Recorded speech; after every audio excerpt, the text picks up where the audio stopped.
पश्चिम बंगाल के तारातल्ला गोदाम हादसे को लेकर अब सियासत और तेज हो गई है। इस बार तृणमूल कांग्रेस के विधायक कुणाल घोष ने अपनी ही पार्टी के वरिष्ठ नेता और कोलकाता के पूर्व मेयर फिरहाद हाकिम के खिलाफ सख्त कार्रवाई की मांग कर दी है।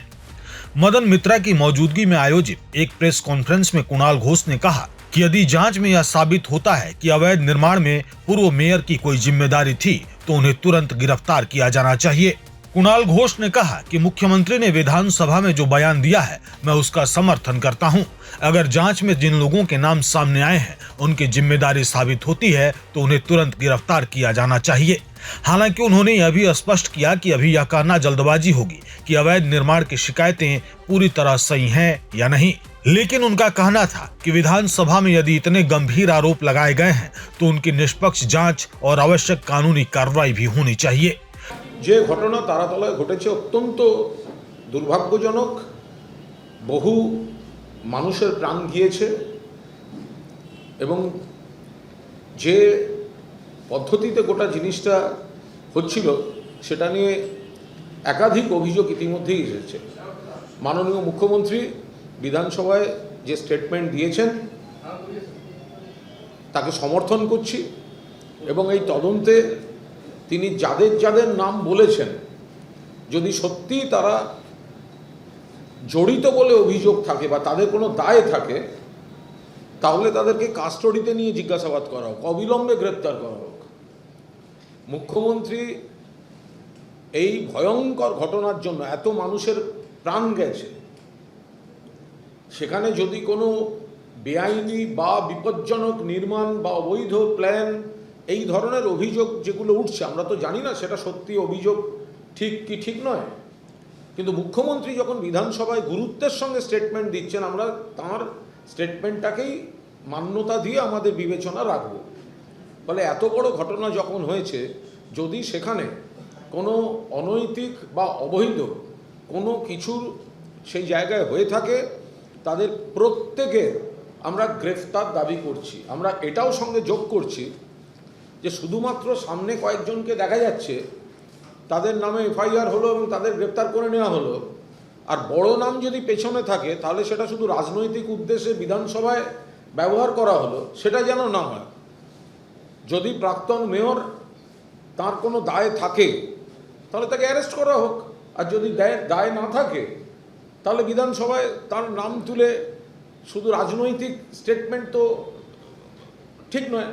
তো মাননীয় মুখ্যমন্ত্রী যখন প্রাক্তন মেয়রের সই করা কাগজ তুলে দেখিয়েছেন বা প্ল্যান, এবার তার দুটো দিক থাকে, একটা হচ্ছে মেয়রকে অনেক কিছু সই করতে হয়, প্রত্যেকটা জায়গা তার নিজের দেখে নেওয়া সম্ভব নয়, এটা একটা তাদের যুক্তি হতে পারে।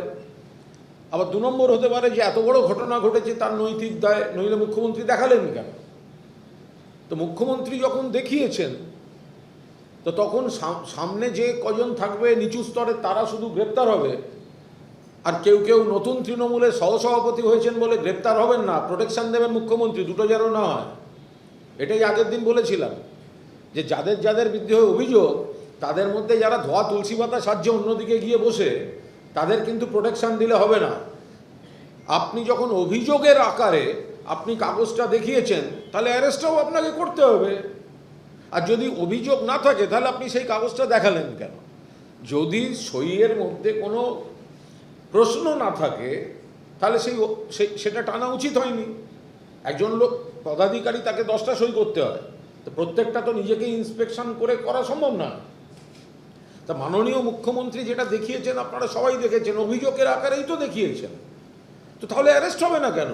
তার কারণ তথাকথিত নতুন তৃণমূলে গেছেন, বালিশচাটা তৃণমূলে গেছেন বলে, বালিশচাটা তৃণমূলের সহসভাপতি, বালিশচাটা 7 খুন মাপ, বালিশচাটা তৃণমূল মুখ্যমন্ত্রী দেখাবেন, অভিযোগ করাবে, কিন্তু তাদের গ্রেপ্তার করা হবে না। তো ফলে অভিযোগের আকারে যদি থাকে তাহলে এইগুলো হচ্ছে অন্যদিকে। কার মুখ্যমন্ত্রী একবার একজনের নাম করে বললেন 80টা বেআইনি নির্মাণ, কই গ্রেপ্তার দেখতে পাচ্ছি না তো, উল্টে চলে গেল বালিশচাটা তৃণমূলে। একবার বললেন সই করেছেন, দেখুন কার সই, তিনি বালিশচাটা তৃণমূলে। ফলে মুখ্যমন্ত্রীর নাম দিয়ে মুখ দিয়ে যাদের যাদের নামে অভিযোগ বেরোচ্ছে সেগুলো তো সব বালিশচাটা তৃণমূলে চলে যাচ্ছে এবং সেখানে কোনো পুলিশ অ্যাকশন হচ্ছে না। যার নামে 80টা বেআইনি 80খানা বেআইনি নির্মাণের অভিযোগ, সে বালিশচাটা তৃণমূলের পদে চলে যাচ্ছে বলে তার পুলিশ যাবে না, অ্যারেস্ট হবে না? আর একটা পাতি পাড়ার ছেলে কোথায় গিয়ে সে অ্যারেস্ট হবে? এত বড় একটা ভেঙে পড়লো, এত লোকের মৃত্যু, যেগুলো নিচু তলার নিচু স্তরের তারা একটা তাদের 2-3 জন অ্যারেস্ট হয়ে গেল।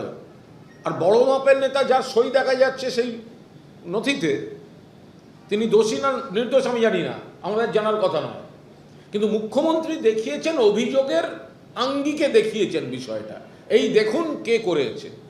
তো তাহলে তাকেও অ্যারেস্ট করা উচিত। তাহলে বালিশচাটা তৃণমূলে গেছে বলে কি অ্যারেস্ট হবে না নাকি? এইটা তো প্রথম দিনে আমি মুখ্যমন্ত্রীকে বলেছিলাম, আপনারা সবাই দেখেছেন যে যদি কড়া হতে হয় সকলের জন্য কড়া হবে।